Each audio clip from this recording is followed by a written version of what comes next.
நான் AJ Ruby Helga, தலைமை ஆசிரியர் ELM ஃபெப்ரிஷியஸ் மேல்நிலைப் பள்ளி. கடந்த 4 ஆண்டுகளாக மிக சிறப்பாக கல்வி பணியை செய்து வருகிற கல்வி தொலைக்காட்சிக்கு என்னுடைய மனமார்ந்த பாராட்டுதலையும் வாழ்த்துதலையும் தெரிவித்துக் கொள்கிறேன். இன்று புதிதாய் பிறந்தோம் என்ற நிகழ்ச்சி மாணவர்களுக்கு மிக சிறப்பாக அமைந்துள்ளது. முக்கியமாக மாணவர்களுடைய ஒழுக்கம், மாணவர்களுடைய எதிர்காலம், நல்ல ஆலோசனைகள் அனைத்தையும் அது மிக சிறப்பாக கொடுத்து வருகிறது. முக்கியமாக தேர்வு காலங்களுக்கு ஏற்ற ஆலோசனைகளையும், படிப்பதற்குரிய ஆலோசனையும், எதிர்காலத்துக்குரிய நல்ல ஆலோசனைகளையும் கொடுத்து வருகிற அந்த நிகழ்ச்சி பாராட்டுதற்குரியது. இது மாணவர்களுக்கு மட்டுமல்ல, ஆசிரியர்களுக்கும் இது மிகுந்த நல்ல ஆலோசனைகளை கொடுக்கிற ஒரு நிகழ்ச்சியாக திகழ்கிறது என்பதிலே நான் அதிகமாக பெருமை கொள்கிறேன். இதை ஒவ்வொரு நாளும் தொகுத்து வழங்கி வருகிற திரு அருள் பிரகாஷ் ஆசிரியர் அவர்களுக்கு என்னுடைய மனமார்ந்த வாழ்த்துக்களையும் பாராட்டுதலையும் தெரிவித்துக் கொள்கிறேன். என் பேர் எஸ் ஜனார்த்தனன். நான் ELM ஃபெப்ரிஷியஸ் மேல்நிலைப் பள்ளியில் 11ஆம் வகுப்பு படிக்கிறேன். கல்வி தொலைக்காட்சியில் இன்று புதிதாய் பிறப்போம் அப்படின்ற நிகழ்ச்சி டெய்லி போடுறாங்க. அதில் எனக்கு பிடிச்சது நீல் ஆம்ஸ்ட்ராங்குடைய அந்த துணிச்சல். 3 பேர் விண்வெளிக்கு போகிறாங்க, அதில் 2 பேர் நிலாவில் இறங்கணும். அதில் பஸ் ஆலன் நீல் ஆம்ஸ்ட்ராங்குடைய சீனியர், அவர் நிலாவில் இறங்க வேண்டியது அவருடைய வாய்ப்பை தவற விட்டதால் நீல் ஆம்ஸ்ட்ராங் துணிச்சலாகவும் தன்னம்பிக்கையாகவும் நிலாவில் இறங்குறாரு. அப்படி இறங்கினதால் தான் இன்றைக்கி உலகம் பூராவும் அவருடைய பேரும் புகழும் பேசப்படுது. கூட போனவர் தான் கீழே இறங்கணும், அவர் தான் கால் வச்சுருக்கணும். அப்படி வச்சுருந்தா இன்றளவும் நாம் நீல் ஆம்ஸ்ட்ராங்கை பேசியிருக்க மாட்டோம், அந்த கூட போனவரை பற்றி தான் பேசியிருப்போம். ஆனால் இன்றைக்கும் நீல் ஆம்ஸ்ட்ராங்கை பேசுகிறோம். ஏனென்றால் இவர் காட்டிய சின்ன தயக்கம் இவர் வரலாற்றில் இடம் பிடிப்பதற்கு காரணமாகிவிட்டது. இது இயல்பாக ஒரு நடந்த நிகழ்வு தான். ஆனால் இதிலிருந்து நாம் தெரிஞ்சிக்க வேண்டியது, சில நேரத்தில் தேவையில்லாமல் நம்ம தயக்கம் காட்டணும்னா, தைரியமாக செயல்படாமல் தயங்கிட்டோம்னா மிகப்பெரிய பெயரை, புகழை நாம் இழந்து விடுவோம் என்பதற்கு இந்த சம்பவம் ஒரு சாட்சி. என் பேர் தனுஷ், நான் +2 படிக்கிறேன். டெய்லியும் காலைல இன்று புதிதாய் பிறப்போம் நிகழ்ச்சியை கல்வி டிவியில் ஒளிபரப்பாகுது. நான் அந்த நிகழ்ச்சியை பார்க்கும்போது நிறைய விஷயங்களும் நிறைய சுவாரஸ்யமான கதைகளும் சொல்கிறாங்க. அதில் என் மனசு தொட்ட கதை என்னென்னா, மனுநீதி சோழனுடைய கதை தான். அவர் ஆட்சி காலத்தில் ஒரு பெல் வைக்கிறாரு. அது ஒரு பசு அடிக்குது. தன்னுடைய மகன் தப்பை செய்தான் என்று தன்னுடைய மகனுக்கே அவர் தண்டனையை வழங்கினார். ஒரு ஆராய்ச்சி மணியை வெடித்து யார் அந்த மணியை அடித்தாலும் அவர்களுக்கான நீதி வழங்கப்படும் என்று சொன்ன ஒரு மன்னன் தமிழ் இலக்கியத்திலே, தமிழ் வரலாற்றிலே நாம் பார்த்திருக்கிறோம். அப்போது ஒரு மாடு மணி அடித்தது. என்னென்னா, இளவரசன் தேரில் போய் அந்த மாடினுடைய கண்ணுக்குட்டியை சாகடிச்சிட்டாரு. அதற்கு நீதி கேட்ட அந்த மாடு வந்தது. உடனே அதே போல் தேர்காலில் தன்னுடைய மகனையும் ஏற்றி சாகடிக்க வேண்டும் என்று அவர் தீர்ப்பிட்டார் என்பதையெல்லாம் நாம் அறிந்திருக்கிறோம். நான் என்ன தான் செஞ்சாலும் தன் பிள்ளை, தன் கண்ணுக்குட்டி இழந்த அந்த உயிருக்கு நிகராக எதை கொடுக்க முடியும்? என் மகனுடைய உயிரை தானே கொடுக்கணும், அதுதானே சரியான நீதியாக இருக்கும்னு சொன்னாம்னு இலக்கிய வரலாற்றில் சொல்லுவாங்க. நான் மோனிஷா, 12th ஸ்டாண்டர்ட் படிக்கிறேன். எனக்கு புக்ஸ் படிக்க தான் ரொம்ப பிடிக்கும். இப்போ ரீசெண்டாக கல்வி தொலைக்காட்சியில் இன்று புதிதாய் பிறப்போம்ன்ற நிகழ்ச்சியில் காந்தியடிகள் அவர்கள் எழுதின சத்திய சோதனை அப்படின்ற புத்தகத்தை பற்றி சொல்லியிருந்தாங்க. அந்த புத்தகத்தில் தன்னோட 27 வருட வாழ்க்கை காலத்தை பற்றி அவர் எழுதலை. ஏன் அப்படின்றத அந்த புத்தகத்தோட முடிவுரையில் அவர் சொல்லியிருக்காரு. ஒருவேளை நான் அப்படி எழுதுனா அதில் பிறரை குறை சொல்லி எழுதுன மாதிரி இருக்கும், அது எனக்கு பிடிக்கலை அப்படின்னு சொல்லியிருந்தாரு. அதுதான் இந்த புத்தகத்தை ரொம்ப விரும்பி படிக்கிறதுக்கான காரணமாக இருந்தது. 21க்கு பிறகு சுதந்திர போராட்ட இயக்கத்திலே கலந்து நான் போராடி கொண்டிருக்கிறேன். என்னை பற்றி எல்லோருக்கும் தெளிவாக தெரிந்து விட்டது. தெரிந்ததுனால எழுதலை இல்லை, அதுக்கு அடுத்தது ஒரு அழகான ஸ்டேட்மெண்ட் சொல்கிறார். இந்த காலகட்டத்தில் பல தலைவர்களோடு, வெள்ளைக்கார நாட்டு தலைவர்களோடு, நம் நாட்டு தலைவர்களோடு பலரோடு நான் பழகினேன். பல விஷயங்கள் அங்கே இருக்கிறது. அதெல்லாம் எழுதுனா சிலருடைய குறைபாடுகள், நிறை குறைகள், நடந்த சம்பவங்கள்லாம் எழுத வேண்டியது வரும். அப்படி எழுதுனா என்னுடைய சுயசரிதையில் அடுத்தவர்களை குறைத்து மதிப்பிட விரும்பவில்லை. அதை எழுதாமல், நான் அதை மட்டும் எழுதாமல் மற்றதை மட்டும் எழுதுனா இந்த சுயசரிதை உண்மையான சுயசரிதையாக இருக்காது. எனவே 21ஓடு நான் நிறுத்தி கொண்டேன் என்று இந்த முடிவுரையிலே சொல்லுகிறார். ஒரு உண்மையாக வாழ்ந்திருக்கிறார் என்பதற்கு இதுவும் ஒரு சாட்சி. என் பேர் அஷ்டலக்ஷ்மி, நான் 11th ஸ்டாண்டர்ட் படிக்கிறேன். நான் கல்வி தொலைக்காட்சியில் ஒளிபரப்பாகிற இன்று புதிதாய் பிறப்போம் அந்த நிகழ்ச்சி தொடர்ந்து பார்த்துட்டு வருவேன். அதில் தர செய்தியை நான் குறிப்புகளாக எழுத ஆரம்பித்தேன். அந்த குறிப்புகளை நான் எழுதிட்டு இருக்கும்போது என் அண்ணன் என்கிட்ட கேட்டாங்க, என்ன எழுதிட்டு இருக்க அப்படின்ட்டு. நான் அதை என் அண்ணன்கிட்ட கொடுத்த போது, இது TNPSC எக்ஸாமுக்கான குறிப்புகள்லாம் வந்து இதில் நிறையவே இருக்குது. இது எனக்கு ரொம்பவே யூஸ்ஃபுல்லாக இருக்கும். நான் அந்த எக்ஸாமுக்காக இதை நான் எடுத்துக்கிறேன் அப்படின்னு சொன்னாங்க. அதுக்கப்புறமேட்டு நான் என்ன பண்ணேன்னா அதை தொடர்ந்து பார்க்க ஆரம்பித்தேன். நீங்களும் பாருங்கள், அது ரொம்பவே யூஸ்ஃபுல்லாக இருக்கும். பராந்தக சோழனின் 12ஆம் ஆட்சி ஆண்டில் கிபி 917 ஒரு கல்வெட்டில் யாரெல்லாம் போட்டியிடலாம், அந்த தேர்தலில் போட்டியிடுகிறவர்களுக்கு என்ன மாதிரி தகுதி இருக்கணும்னு சில விதிகள் இருக்கிறது. அதாவது அவங்க வந்து கால்வேலிக்கு மேலே வரி கட்டுகிற நிலம் வைத்திருக்க வேண்டும், சொந்த மனையில் வீடு கட்டியிருக்க வேண்டும், 30 வயதிலிருந்து 60 வயதுக்குள்ளே அவங்க இருக்கணும், அப்புறம் நல்ல வழியில் பணம் சம்பாதிச்சிருக்கணும், தூய்மையான ஆன்மாவுடையவர்களாக இருக்கணும். இன்னொரு தகவல் என்னென்னா, அவர்களோ அவர்களை சார்ந்தவர்களோ கடந்த 3 ஆண்டில் எந்த வாரியத்திலும் பதவியில் இருந்திருக்கக்கூடாது. இதெல்லாம் அன்றைக்கு போட்டியாளர்களுக்கு அந்த காலத்திலேயே தமிழன் வைத்திருந்த கிரைட்டீரியாஸ், விதிமுறைகள். வணக்கம், நான் டி பிரதீக்ஷா. இன்னைக்கு வந்து இன்று புதிதாய் பிறப்போம்ன்ற நிகழ்ச்சியில் வந்து தாய்மொழியை பற்றி எல்லாமே சொல்கிறாங்க. அதில் இன்னொரு நிகழ்ச்சியில் கூட அவர் சொல்லியிருப்பார், எல்லா மொழியும் கற்றுக்கொள்ளுங்கள், தாய்மொழி மீது பற்றுக்கொள்ளுங்கள்னு. அது வந்து எனக்கு ரொம்பவே பிடிச்சிருந்தது. நான் என் ஃப்ரெண்ட்ஸ்கிட்ட பேசும்போது கூட அதை யூஸ் பண்ணிகிட்டே இருந்தேன். அவங்க கேட்டாங்க அது எங்கே படித்த அப்படின்னு சொல்லிட்டு. நான் சொன்னேன், கல்வி தொலைக்காட்சியில் ஒளிபரப்பாகிற இன்று புதிதாய் பிறப்போம்ங்கிற நிகழ்ச்சியில் தான் இதை சொன்னாங்கன்னு. தமிழ் மொழி அதனுடைய தொன்மை, அதனுடைய பழமை, அதனுடைய வளமை இவைகளை தாண்டி மக்கள் மொழி. மக்கள் அன்றாடம் பயன்படுத்தி அதனுடைய பொருளை உணர்ந்து அதில் சில வார்த்தைகளை உருவாக்குகிறார்கள். உதாரணமாக, வெள்ளைக்காரர்கள் நம் நாட்டிற்கு வந்த பிறகு தான் நமக்கு ரயில் அறிமுகம். அந்த ரயில் வந்து நிற்கிற இடத்த என்னென்னவோலாம் சொன்னாங்க, என்னென்னவோ ரயில் நிலையம் ஆங்கிலத்தில் என்னென்னவோ சொன்னாங்க. ஆனால் கிராமத்தில் ரொம்ப எளிமையாக தேர் வந்து நிற்கிற இடம் தேரடி, ரயில் வந்து நின்னா ரயிலடி, முடிச்சிட்டான். நம்ம காய்ச்சல் வந்துச்சுன்னா மருத்துவர் இடத்துல போனோம்னா நம்ம காய்ச்சலுடைய அளவை பார்க்க அந்த தெர்மாமீட்டர் வெப்பமானி வாயில் வச்சு பார்க்குறாரு இல்லையா. அந்த கிராமத்தில் என்ன தெரியுமா சொல்லுவாங்க, காய்ச்ச குச்சி, காய்ச்சலை காட்டுகிற குச்சி, அவ்வளோதான். தீ உருவாக்கினா தீக்குச்சி, வேப்ப மரத்தில் ஒடிச்சா வேப்பங்குச்சி, காய்ச்சலை காட்டினா காய்ச்ச குச்சி. ரொம்ப எளிமையாக போகிற போக்கத்தில் அவங்க அந்த சொல்லை கண்டுபிடிச்சிடுவாங்க, அழகாக சொல்லி விடுவார்கள். இட்லி சுட்டாச்சா, நீங்கள் வெளியூரில் போய் பாருங்கள், கிராமத்துலலாம் இட்லி அவிச்சாச்சான்னு தான் கேட்பாங்க. அவித்தல் வேறு, சுடுதல் வேறு. நம்ம இட்லி சுட்டாச்சா, தோசை சுட்டாச்சா, பூரி எல்லாத்தையும் சுட்டுக்கிட்டு தான் இருக்கும். அவன் அந்த பயன்பாடு கருதி, அனுபவித்து, அனுமானித்து, அதன் பயன் கருதி சொற்களை பயன்படுத்துகிற பழக்கம் நம் முன்னோர்களுக்கு இருக்கிறது. இன்னும் அது கிராமங்களில் பயின்று வருகிறது. எனவே எல்லா மொழியையும் கற்றுக்கொள்ளுங்கள், தமிழ் மொழி மீது பற்றுக்கொள்ளுங்கள். வணக்கம், நான் எம் ஆயிஷா. நான் 10th Dயில் படிக்கிறேன். நான் வந்து கல்வி டிவியில் வந்து இன்று புதிதாய் பிறந்தோம் நிகழ்ச்சியை டெய்லியுமே பார்க்குறேன். அந்த நிகழ்ச்சியில் திருக்குறள், ஆத்திச்சுடி, பழமொழிகள் இதோட விளக்கத்தெல்லாம் வந்து ஈஸியாக புரிகிற மாதிரி அவங்க சொல்லிக் கொடுக்குறாங்க. அதாவது எப்படின்னா கதைகளாக சொல்லிக் கொடுக்குறாங்க. அது வந்து என் மனசில் ரொம்பவுமே வந்து ஈஸியாக புரிஞ்சுக்க முடியுது. தீவினை அச்சம் என்கிற அதிகாரத்தில் 21வது அதிகாரத்தில் 8வது குறள். அந்த குறள் என்ன சொல்கிறது? தீயவை செய்தார் கெடுதல் நிழல் தன்னை வீயாது அடி உரைந்தற்று.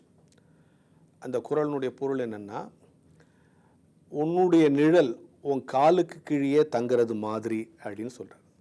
இப்போ பாருங்கள், உலகத்தில் எது வேணால் என்னை விட்டு பிரிஞ்சு போயிடும், என்னுடைய நிழல் என் கூட தான் இருக்கும்.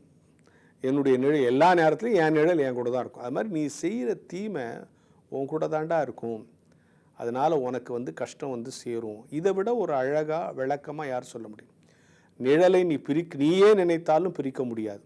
எந்த விஷயங்களெல்லாம் அதை பிரித்து எடுத்துட முடியாது. உன் நிழல் உன் காலுக்கு கீழே இருப்பது போல நீ நல்லது செஞ்சாலும் தீமை செஞ்சாலும் அது உன்கிட்ட தான் இருக்கும்.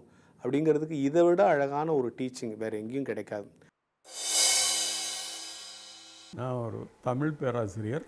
என் பெயர் சுதந்திர முத்து.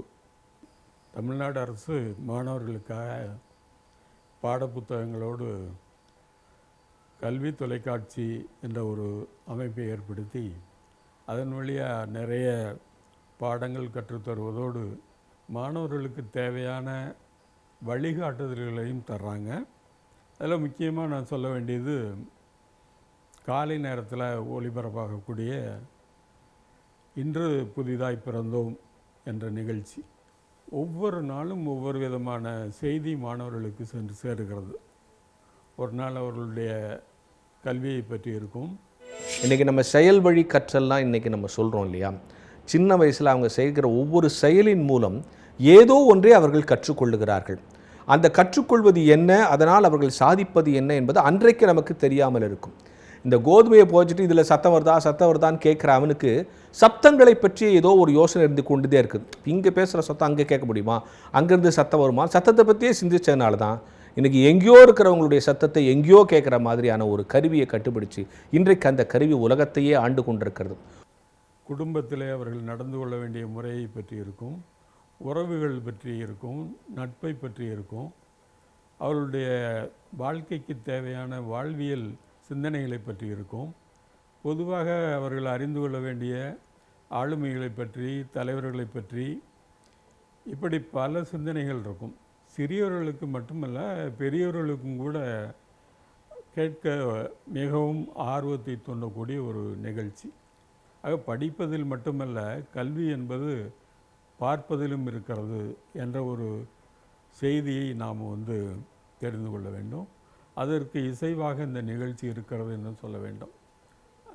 இந்த நிகழ்ச்சியை நடத்தி கொண்டிருக்கக்கூடிய, இதில் பேசி கொண்டிருக்கக்கூடிய ஆசிரியர் அருள் பிரகாஷ் அவர்கள் ஒரு நல்ல செய்தியை எடுத்துக்கொள்கிறார். அதை கொஞ்சமாக விரித்து மாணவர்களுக்கு எந்த சொற்களை பயன்படுத்தணுமோ அந்த சொற்களை பயன்படுத்தி சொல்கிறார். இது ஒரு வழிகாட்டுதலாக அமையும் அப்படின்னு நினைக்கிறேன். மாணவர்களும் இதை ஆர்வமாக கேட்குறாங்க, பார்க்குறாங்க. இந்த நிகழ்ச்சிக்கு நல்ல ஒரு வரவேற்பு இருக்கிறது அப்படிங்கிறதும் தெரிய வருது. அப்படி ஒரு நல்ல நிகழ்ச்சியை கல்வி தொலைக்காட்சி நடத்தி கொண்டிருப்பது உண்மையிலேயே நமக்கெல்லாம் பயனுள்ளது மட்டுமல்ல, எல்லாராலும் பாராட்டப்பட வேண்டிய ஒரு நிகழ்ச்சி என்று தான் சொல்ல வேண்டும். கெட்டவங்கிட்ட பணம் போய் சேர்ந்துட்டா கெட்ட விஷயங்கள் தான் நடக்கும். நல்லவர்கள் ஆசைப்படுறாங்க, ஆனால் அவங்ககிட்ட பணம் இல்லை. இது பொதுவான ஒரு சமூகத்தை பற்றி ஒரு பார்வை. இதை பற்றி வள்ளுவர் என்ன சொல்லுகிறார் நீங்கள் யோசித்து பாருங்கள். வள்ளுவரை பற்றி அடிக்கடி இந்த தொடரிலேயே நாம் பேசுகிறோம். ஏனென்று சொன்னால், எத்தனை முறை வாசித்தாலும், எத்தனை முறை சிந்தித்தாலும், எத்தனை முறை யோசித்தாலும் ஒவ்வொரு முறையும் புதிய புதிய வெளிச்சத்தை தரக்கூடிய ஒரு இலக்கியம் தமிழில் இருக்கிறது என்று சொன்னால் அது திருக்குறள். 2 வரியில் வாழ்வியல் இலக்கணங்கள் அத்தனையும் சொன்னது திருக்குறள். ஒரு மனிதனுக்கு எந்த சந்தேகம் வந்தாலும், எந்த மருந்து வந்தாலும், எந்த நோய் வந்தாலும் அந்த மருந்து கடையில் மருந்து இருக்குன்னு சொல்கிற மாதிரி, மனிதனுக்கு எந்த சிக்கல் வந்தாலும் அந்த சிக்கலுக்கு விடை திருக்குறளிலே இருக்கும் என்பது நமக்கு தெரியும். இப்போ இந்த சிக்கலுக்கு வள்ளுவர் என்ன சொல்லுகிறார்? ஒரு சிக்கல், என்ன சிக்கல்? பணம் தப்பானவன்ட்ட போய் சொல்கிறது. அதுக்கு வள்ளுவர் ஒரு அழகான ஓமை சொல்கிறார். என்னென்னா, பண்பிலான் பெற்ற பெருஞ்செல்வம் நண்பால் களம் தீமையால் திரிந்தற்று. அதாவது பால் இருக்குல்ல, அது சுத்தமான பால், அது அழுக்கான பாத்திரத்தில் விழுந்துட்டா அதான் பண்பில்லாதவன்கிட்ட போகிற செல்வம் அழுக்கான பாத்திரத்தில் விழுகிற பாலுக்கு சமம். அப்போ அந்த பால் அதுக்கப்புறம் பயன்படாது. யாருக்கு பயன்படாது? அடுத்தவங்களுக்கும் பயன்படாது, அவனுக்கும் பயன்படாது இல்லையா? பால் கெட்டு போச்சுன்னா நம்ம பாத்திரம்ன்றாங்க, நம்ம குடிப்போமா? அந்த பால் நம்ம பால் தான். ஆனால் நம்ம அழுக்கான பாத்திரத்தில் ஊற்றி காய்ச்சிட்டோம்னா பால் கெட்டு போயிடும். நமக்கும் பயன்படாது, பிறருக்கும் பயன்படாது. எவ்வளோ அழகு பாருங்கள். அவர் சொல்கிறாரு, பண்பில்லாதவன்கிட்ட பணம் இருந்தால் அது இந்த மாதிரி கெட்ட பாத்திரத்தில் பால் இருக்கிற மாதிரி, அது அவனுக்கும் பயன்படாது, அடுத்தவனுக்கும் பயன்படாது.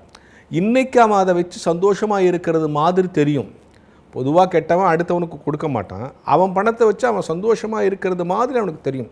ஆனால் காலப்போக்கில் அவனுக்கும் சில கேடு சேரும். இப்படி அழகான ஒற்றை வரிகளில் மின்னல் வெளிச்சம் மாதிரி அழகான விஷயங்களை வள்ளுவர் சொல்லியிருக்கிறார். எனவே பண்பில்லாதவன்கிட்ட பணம் போய் சேருதுன்னு வருத்தப்படாதீங்க. அது கெட்டுப்போன பாத்திரத்தில் பால் விழுகிற மாதிரி. என்னுடைய பெயர் குணசேகரன். நான் 36 ஆண்டுகள் முதுகலை ஆசிரியராக பணியாற்றி ஓய்வு பெற்றிருக்கேன். நான் ரொம்ப நாளாகவே இந்த கல்வி தொலைக்காட்சியில் ஒளிபரப்பாக்கின்றிருக்கக்கூடிய இன்று புதிதாய் பிறந்தோம் இந்த நிகழ்ச்சியை பார்த்து வர்றேன். ரொம்ப அருமையான நிகழ்ச்சி. அந்த நிகழ்ச்சி எங்களுடைய மனதை கவர்வதோடு மட்டுமல்ல, பொதுவாக தமிழ்நாட்டில் இருக்கக்கூடிய எல்லா மக்களுடைய உள்ளத்தையுமே கவர்ந்த ஒரு நிகழ்ச்சியாக இருக்குது. மாணவர்கள்லாம் அதை ரொம்ப விரும்பி பார்க்குறாங்க. ஏன்னா அந்த தொலைக்காட்சியில் ஒளிபரப்பக்கூடிய அந்த நிகழ்ச்சி ஏதோ அந்த பாடத்தை சொல்லக்கூடிய செய்தி அப்படிங்கிற கான்செப்டில் இல்லாமல் பொதுவான செய்தியை சொல்கிறாங்க. முன்னாடி பார்த்திங்கன்னா அந்த வானொலியில் இன்று ஒரு தகவல்னு ஒன்று ஒளிபரப்பாங்க. அதை எல்லா மக்களும் ரொம்ப விரும்பி கேட்பாங்க. என்னுடைய பார்வையில் பார்த்தீங்கன்னாக்கா இன்றைக்கி கல்வி தொலைக்காட்சியில் ஒளிபரப்பாகி கொண்டிருக்கிற இந்த நிகழ்ச்சி அதே நிலையில் தான் இருக்குது. ரொம்ப அருமையான செய்திகள் ஒளிபரப்பப்படுது. அதில் வந்துங்க இந்த அறிவியல் இருக்குது, அறநெறி இருக்குது, சமுதாயம் சார்ந்த செய்தி சொல்லப்படுது, பண்பாடு, கலை, எல்லா செய்தியும் அதில் இடம்பெறுது. இதை எல்லாத்த விட ரொம்ப முக்கியமான செய்தி என்னன்னு கேட்டிங்கன்னாக்கா, அந்த செய்தியை வழங்கும் பொழுது ரொம்ப பக்கத்தில் உட்காந்துக்கிட்டு ஒரு அப்பா அம்மா அறிவுரை சொன்னாக்கா எப்படி இருக்குமோ, அன்பாக பேசினா எப்படி இருக்குமோ, அது போன்ற ஒரு நிகழ்ச்சி அது ஒளிபரப்பப்படுது. அது எனக்கு ரொம்ப பிடிச்சிருக்குது. இந்த அறிவியல் சார்ந்த செய்தியெல்லாம் அண்மையில் ஒளிபரப்பப்பட்டதை பார்த்தோம்னாக்கா ரொம்ப வியப்பாக இருந்தது. இந்த அறிவியலிலிருந்து நாம் பெற்றுக்கொள்ளுகிற அறிவு என்ன சார்? அறிவியலிருந்து எவ்வளோ அறிவை பெற்றுக்கொள்கிறோம்? 3 விதமான அறிவியல் நமக்கு தெரியும். இயந்திரங்களை பற்றிய அறிவியல், உயிர்களை பற்றிய அறிவியல், இயற்கையை பற்றிய அறிவியல். இந்த 3ஐ பற்றியும் நாம் படிக்கிறோம். இயற்கையை பற்றிய அறிவியலிலிருந்து நாம் ஒரு சில பாடங்களை படித்து கொள்ளலாம் என்று இந்த அறிவியல் தினத்தில் நான் யோசிக்கிறேன். வானத்திடமிருந்து பரந்த மனப்பான்மையோடு வாழ்வதை நாம் கற்றுக்கொள்ளலாம். சூரியனிடமிருந்து காலம் தவறாமையை நாம் கற்றுக்கொள்ளலாம். கடல் அலைகளிடத்திலிருந்து விடாமுயற்சியை நாம் கற்றுக்கொள்ளலாம். நிலவிடத்திலிருந்து அடுத்தவர்களை வசீகரிக்கிற பண்பை நாம் கற்றுக்கொள்ளலாம். மழையிடமிருந்தும் காற்றிடமிருந்தும் எல்லோரையும் சமமாக பார்க்கிற பண்பை நாம் கற்றுக்கொள்ளலாம். இப்படி அறிவியலால் இவைகளை ஆய்ந்து பார்க்கிற அதே நேரத்தில் இவைகளை பார்க்கிற நாம் இவைகளிடத்திலிருந்து ஒரு பாடத்தை பற்றித்து கொள்ள வேண்டியது அவசியம். கடினமான செய்தியெல்லாம் கூட ரொம்ப மென்மையான சொற்களை கையாண்டு ரொம்ப மென்மையாக வழங்கப்படுது. இந்த செய்தி பொதுமக்கள் மனதில் ரொம்ப பதியக்கூடிய ஒன்றாகவே இருக்கிறது. வரலாற்று செய்தியும் இருக்குது, புவியியல் செய்தியும் இருக்குது, சுகாதார செய்தி இருக்குது, எதிர்கால செய்தி, அப்புறம் அந்த உளவியல் சார்ந்த செய்திகள்லாம் வழங்கக்கூடிய செய்தி இன்றைக்கி ரொம்ப மாணவர்களுக்கு ரொம்ப அவசியமான ஒன்றாகவே இருக்குது. மாணவர்களுக்கு இந்த தேவையான ஒன்றா இருக்கிறதுனாலேயே பெற்றோர்களும் அதை ரொம்ப விரும்பி பார்க்குறாங்க. கடந்த சில மாதங்களாக அது ஒளிபரப்பக்கூடிய இந்த நிகழ்ச்சி கொஞ்சம் கூட தொய்வில்லாமல் போகிறது ரொம்ப மனதுக்கு மகிழ்ச்சியாக இருக்குது. இது தொடர்ந்து இன்னும் ஒளிபரப்பிக்கிட்டே இருக்குன்னு தான் நானும் ரொம்ப விரும்புகிறேன். ஆசிரியர் அருள் பிரகாசம் அவர்கள் ரொம்ப அழகாக அந்த செய்தியை கொண்டு போகிறாரு. உண்மையிலேயே மனப்பூர்வமாக அவரை நான் வாழ்த்துறேன். எழுத்து தெரிந்தால்தான் நாம் வாழ்க்கையை புரிந்து கொள்ள முடியும். எண் தெரிந்தால்தான் நம் வருமானத்தை அறிந்து கொள்ள முடியும். இதுதான் அடிப்படையான உண்மை. எனவே தான் அரசு கூட எண்ணும் எழுத்தும் என்கிற இயக்கத்தை இப்பொழுது தொடங்கி இருக்கிறது. அடிப்படையில் நாம் எழுத்தையும் எண்ணையும் தெரிந்து கொள்ள வேண்டும். ஆனால் இன்றைக்கு கணிப்பொறியும் செல்லிடப்பேசியும் வந்த பிறகு எழுதுவது குறைந்து விட்டது. ஆனால் எழுத்தினுடைய சிறப்பை குறித்து நாம் தெரிந்து கொள்ள வேண்டும். நம்முடைய எழுத்து எழுதப்படுவதால் அது எழுத்து. அந்த எழுத்துக்கள் ஒரு இசையோடு அமைந்தால் அது அசை. அந்த அசை ஒழுங்காக சீராக இருக்கிற பொழுது அது சீர். அந்த சீர்களெல்லாம் இணைத்து கட்டப்படும் போது அது தலை. அந்த தலை கட்டப்பட்ட அடுத்த இடம் அடி. இந்த அடி ஒழுங்காக வருகிற பொழுது, ஒழுங்காக தொடுக்கப்படுகிற பொழுது அது தொடை. இந்த தொடைகளையெல்லாம் சேர்ந்து ஒரு பாவினம். அது ஒழுங்காக தொடை ஒழுங்காக பாவி தருவதால் ஒரு பா. இதுதான் ஒரு பாட்டாக இருக்கிறது என்று மொழியையே இந்த அளவிற்கு நம்முடைய இலக்கணங்கள் விவரித்து கூறுகிறது. எண்ணும் அப்படித்தான். நமக்கு வாழ்க்கையில் எல்லாவற்றையும் கணக்கு பார்த்து தெரிந்து கொள்ள வேண்டும் என்பதற்காக எண்ணையும் தெரிந்து கொள்ள வேண்டும் என்று அவசியம் நமக்கு ஏற்படுகிறது. இது மாதிரியான செய்திகள்லாம் கல்வி தொலைக்காட்சியில் ஒளிபரப்பிட்டு இருந்தாக்கா நிச்சயமாக இந்த தொலைக்காட்சியினுடைய நிலை ரொம்ப சிறப்பாக மக்களால் வரவேற்கப்படக்கூடிய ஒன்றாக இருக்கும். பாடத்திட்டம் மட்டுமே கிடையாது, பாடத்திட்டத்துக்கு கொஞ்சம் புறம்பாக இருக்கக்கூடிய பொது செய்தியும் இதில் வழங்கப்படுறதுனால மக்கள் மத்தியில் ரொம்ப செல்வாக்கான ஒரு இடத்தை பெற்று மிகவும் வரவேற்புக்குரிய நிகழ்ச்சி அது இடம்பெற்றிருக்கிறது. என்னுடைய மனப்பூர்வமான வாழ்த்துக்களை தெரிவித்துக் கொள்கிறேன். நான் டெய்லியும் இனிமேல் இன்று புதிதாய் பிறப்போம் பார்ப்பேன். நீங்களும் பாருங்கள், உங்களுக்கும் பயனுள்ளதாக இருக்கும். இந்த மாதிரி நிறைய அரிய தகவல்களை இன்று புதிதாய் பிறப்போம் அப்படின்ற நிகழ்ச்சியில் சொல்லிட்டு வராங்க. நான் அதை டெய்லியும் பார்க்குறேன், நீங்களும் பாருங்கள். இதை நான் தொடர்ந்து பார்த்துட்டு வரேன். எனக்கு இது ரொம்பவுமே பயனுள்ளதாக இருக்குது. நீங்களும் தொடர்ந்து பார்த்துட்டு வாங்க, உங்களுக்கும் பயனுள்ளதாக இருக்கும். நன்றி.